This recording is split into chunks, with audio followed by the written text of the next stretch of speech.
এক বাড়িতে দেখি তেলা কচু হয়েছে গাছ। তারপরে সুন্দর আগাগুলা দেখা ছিঁড়া ছিঁড়া লইয়া আইসি, আইন না ভালো করে কাইটটা বাইসা ধুইয়া লইছি। এখন ভাবছি কি দিয়া বানামো, আবার যাইতে লাগবো বাজারে ছোট মাছ আনতে। না না, হইব না। ঘরে আসিল কাতলা মাছ, কাতলা মাছের মাথায় হলুদ লবণ মাইখা ভালো কইরা তেল গরম কইরা ভাইজা লইছি। ভাইজা একটা বাসনে উঠাইয়া লইছি। কড়াইতে দিছি আবার একটু তেল দিয়া আলু ছোট ছোট করে কাটতে লইছি। আলু না দিলে কিন্তু স্বাদ হইব না। আলুগুলারে ভাইজা হলুদ লবণ দিয়ে অল্প নাইটা সেটা লইছি। আবার মাথাগুলারে দিয়ে পুরো ভাঙ্গা দিছি, মাথাগুলারে ভাঙ্গা 2 থেকে 3 মিনিট ভাইজা লইছি। ভাইজা অল্প জল দিয়া দিছি আর 3-4টা কাঁচা লঙ্কা ছিঁড়া দিছি।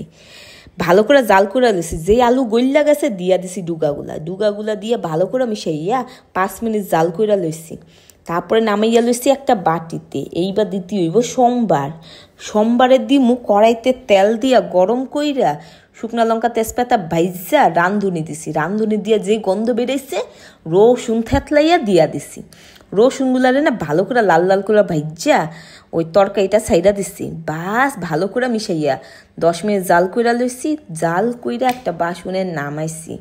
আহা গন্ধে পেট বইরা গেছে, খামু আর কি, সেই ভালো হয়েছিল খাইতে।